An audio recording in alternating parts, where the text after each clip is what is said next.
All right, Northwoods Cardboard Gang, today we're going to be talking about these. That's right, PSA Pokemon graded card investments. That's right, we're going to take a look at what we're talking about when we're talking about grade easy. That's a terminology that's been thrown around quite a bit on different investment channels and definitely different rant channels when it comes down to these particular cards. So we're going to check out what is being said when I get back.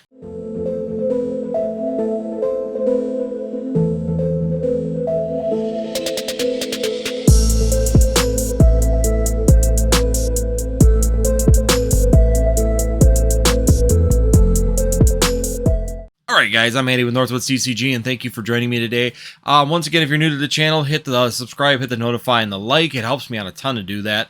But also, if you are interested, we will be doing a Unified Minds box break coming up here next month. That's right, Unified Minds is up. If you guys are interested in joining a box break, definitely check out the link below. It'd be a lot of fun. We have a lot of fun on the channel, do some giveaways and some other things too during the live. Of course, I like giving back to you guys on the channel as we move forward into the live with the box breaks. So if you guys are interested in some Unified Minds, going after some tag team cards, some Pokemon tag team cards are really hot right now. There's an opportunity for you to maybe get your hands on some of them out of that particular box. So without further ado, let's go into what the main subject is. And the main subject today, of course, is about these little buggers. That's right, we're going to be talking about Pokemon graded card investments. Now this one is a PSA card. Of course, there's CGC, there's GMA, there's, we go Beckett and all the way down the line of CGC and SGC, ASG, who knows? There's so many different grading acronyms out there right now. Since the boom, we've seen an explosion of different companies trying to grab their market share out of that particular niche, and we have seen PSA continue to rocket, right? We're seeing PSA pricing still being the king with all the different type of grading personalities that have come out there. AGS to me is good for a personal collection and you want to know things are done better. If you're looking for the financial and the investment side of it, PSA is going to be where you're going to want to sit. So once again, I do enjoy the PSA slabs. I think that they do a really good job overall. Yes, they make mistakes. All grading companies do, but overall they have a really sound foundation when it comes down to grading.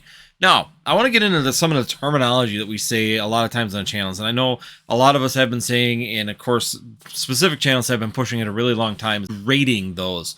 Not buying them, but grading them. That's the most important part of that whole factor is that we continually say that we should be grading modern PSA 10s. We should not be buying those cards because of the fact that it's really expensive to buy a PSA 10, while the raw value is a lot less, and you can send that out to grading if you have a little confidence in the process. It's not that bad.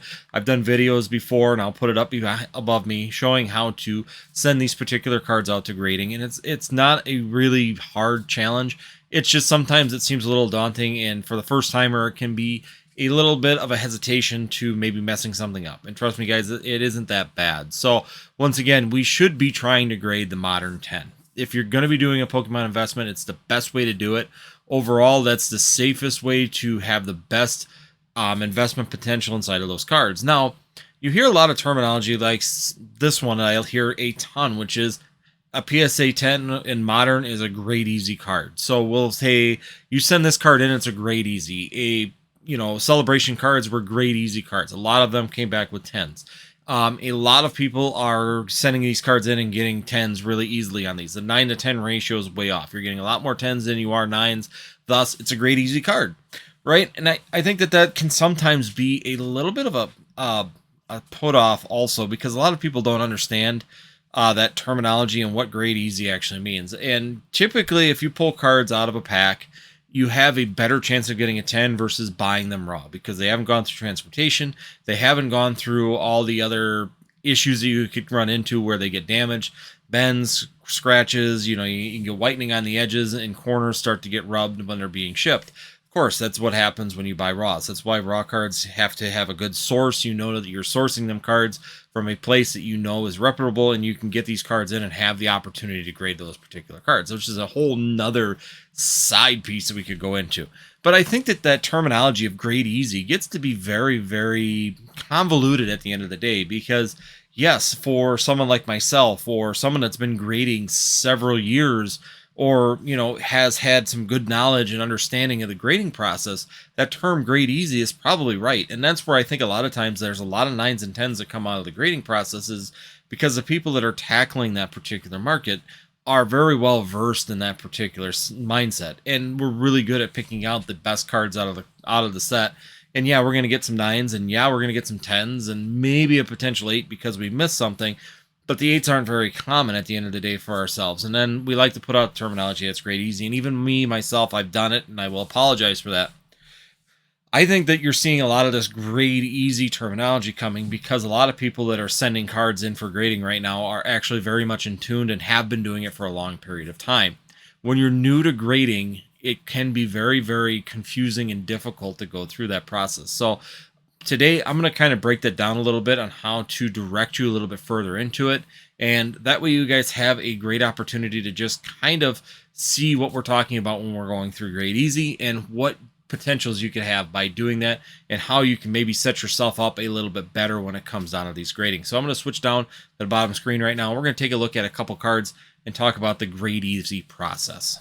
All right, guys, welcome to my new little setup down here. A new camera. It gives me really good views of these cards. So this is what we're going to be using for a live break. A little bit more lighting in the back and stuff. We'll make it a little bit more flashy. But right now, this is how this is kind of set up for looking at these cards. Now, going into the aspect of the grade easy, you know, everybody keeps saying this, that they're grade easy because there's a lot of 10s coming back from PSA on these particular cards. Charizard VMAX, Giratina V, you know, all these modern cards, they say grade really easy. And I think the bigger aspect of this is who's grading the cards.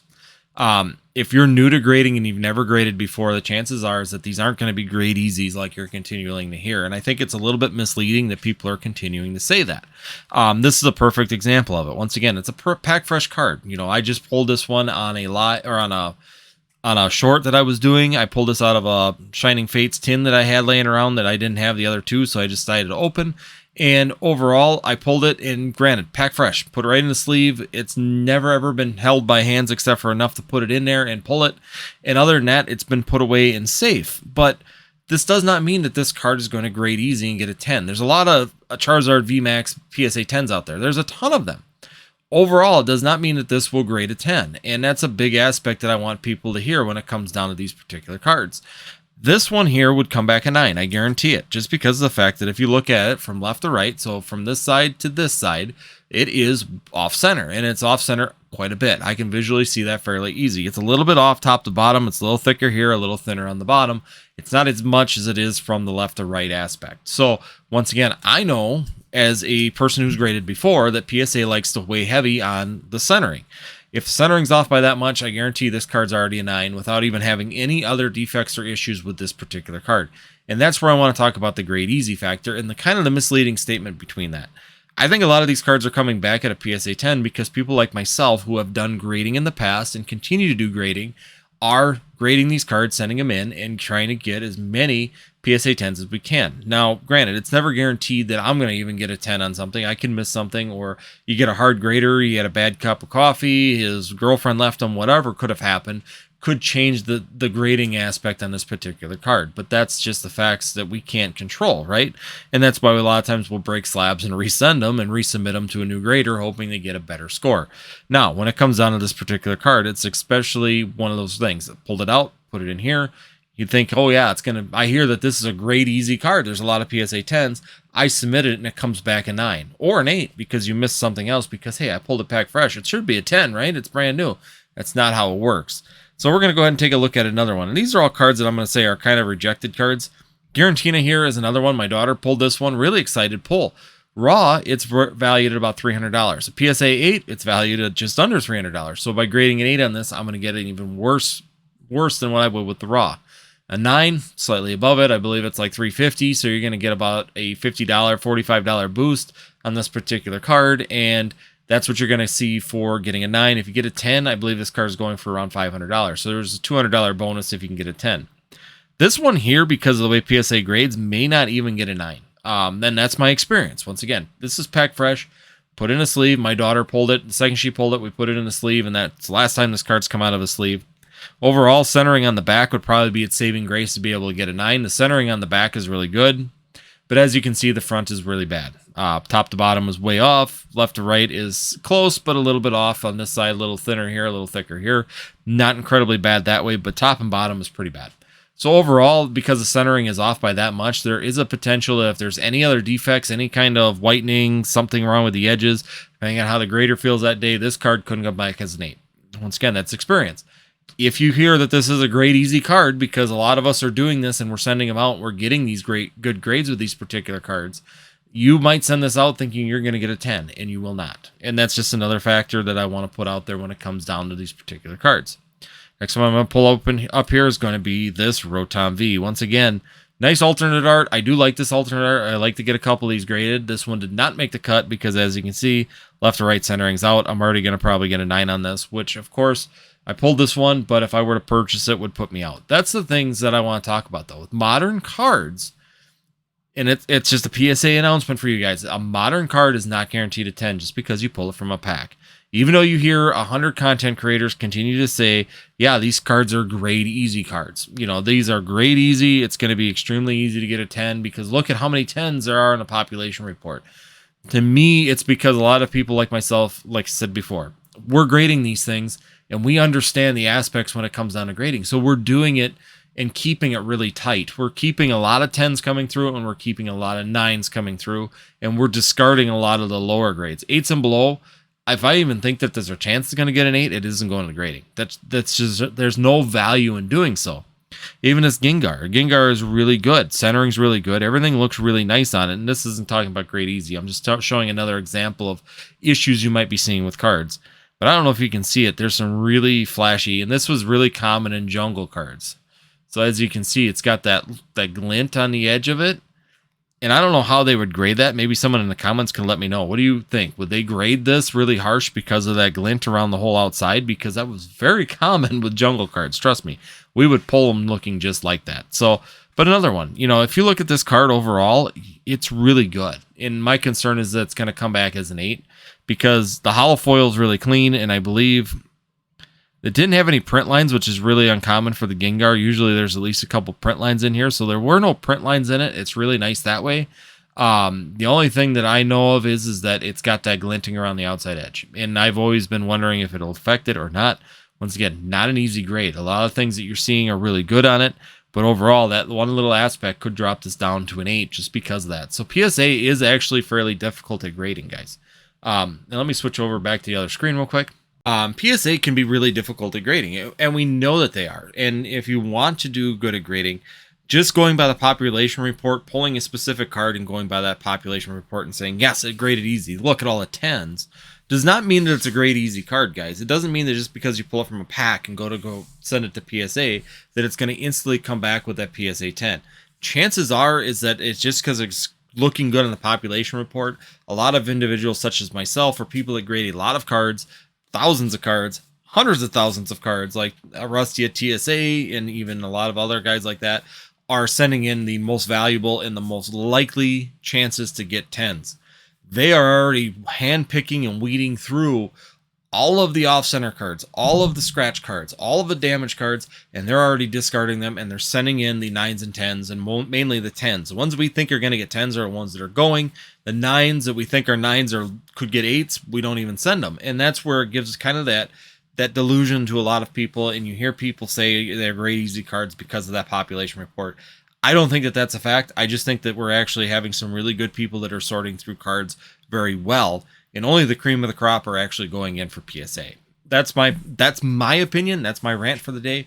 Is just be careful about that. Don't be pulling pack fresh cards. If you're looking at PSA Pokemon investments, do not be pulling pack fresh cards and sending them into the thing and just instantly sending them without checking the centering, checking the edges, and definitely checking for defects inside of the card. I pulled a Lunala card. It's already got scuffs on the back, guys. It came right out of the machine that way, and that's just the interesting aspect when it comes down to it. And once again, don't get this mindset that you're going to automatically get 10s because you pull pack fresh. Do your research. Make sure you understand the grading process. Be sure that you take your time, look over the cards, clean the cards. Be sure you use a microfiber and be sure the cards are nice and clean, and then send them off the PSA if the centering is good. The centering to me is going to be your number one factor. Another thing that you should really invest in, it's something that helps me out a ton, especially when you're dealing with older cards for grading, blacklight. Blacklight makes every little defect just pop out like crazy, especially whitening on the edge of the cards. If you look on PSA videos and things like that, you can see they're using a blacklight in order to be able to do that. So once again, that blacklight is an aspect where you should probably get one in hand just to be able to catch those defects, and it just saves you issues in the long run. So once again, guys, definitely keep a smart head about it. Just because people are saying something's grade easy, yeah, I think that there is some really great abilities, some of these modern cards, but it does not mean an instant 10, and it definitely means you still have to look over that card, because if you're sending in a card that's going to get a 9 or an 8, it's going to get a 9 or an 8. You're not going to pull out 10s out of PSA because you sent a card straight from a booster pack into the sleeve, into a card saver, ship it, and you're going to get a 10. That just doesn't happen. I think that the population reports are a little skewed because we have a lot of people that are good self-graders before they send them in, and let's be honest, I do it myself. I think this has got a really good chance of getting a PSA 10, so I'll send it to PSA. And it's a little bit off. Maybe I should send it to, another grading company. I'll pick a different grading company to go to because, hey, sometimes they grade a little bit easier on this aspect. So CGC centering may not be as big of an aspect for that pristine 10 as it is with PSA. So you know that you can send to either one when you're looking for the most valuable points. So once again, guys, hopefully it's some good information. Hopefully this is a good video when it comes down to the grading, and definitely kind of one of my little rants. I don't want people to get caught up in this grade easy. Now that people are shifting from the sealed products and that kind of stuff, seems to be moving into grading now. There's a lot more conversation about investing in graded cards. And as that kind of conversation continues to go that direction, I want people to be sure that they understand that not everything's going to get a 10. Not everything is grade easy. Just because the population report shows a lot of 10s and a lot of 9s definitely does not mean that all modern cards, or that even 90% of the modern cards coming out, are going to get that score. It just means people are really good at pre-grading these cards when they're sending them in, and thus they are getting a lot of 10s, some 9s, a few 8s, and that's the reason that we're seeing that aspect. And that's the reason that I truly do believe that I'm even going to stop doing it, and I will apologize for the one video I know I said it, is that grade easy term should really be taken with a grain of salt and really be used in moderation, because cards aren't necessarily grade easy. I don't think any Pokemon card is a grade easy card. It's just the pre-graders are very good at picking out the particular cards that are going to do the best, the cream of the crop, and ready to rock and roll to get that 10. And if they miss something, it's going to get a 9. And that's why we're seeing a lot of 10s, a little bit of 9s. Overall, guys, hopefully this helps you out when you're watching these Pokemon investment videos on PSA grading investments. Definitely should be grading 10s, guys. I 100% agree with that buying 10s, yes, there is the opportunity for them to go up. I mean, we've seen PSA 10s continue to go up, but overall, if you can buy the right raw cards and you can go ahead and do your self-grading and pre-grading yourself and get those 10s, your ROI goes through the roof. And that's where the value is. That's where you're going to get your best bang for your buck. Once again, nothing's a given. Nothing's easy. It's a learning curve.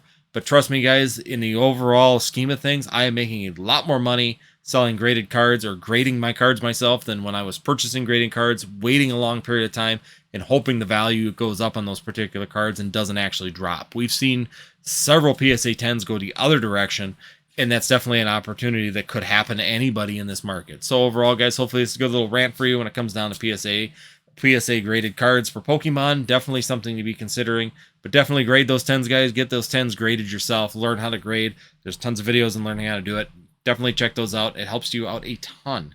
And other than that, guys, hopefully it's some good information. And if it was, definitely check out the 2 videos at the end of this. If you did make it this far in the video and you've listened to this full rant, be sure you hit that subscribe. Sure you hit that notify so you know when we're doing new things in the Pokemon TCG. Last but not least, hit that like button. It's greatly appreciated to help us right along.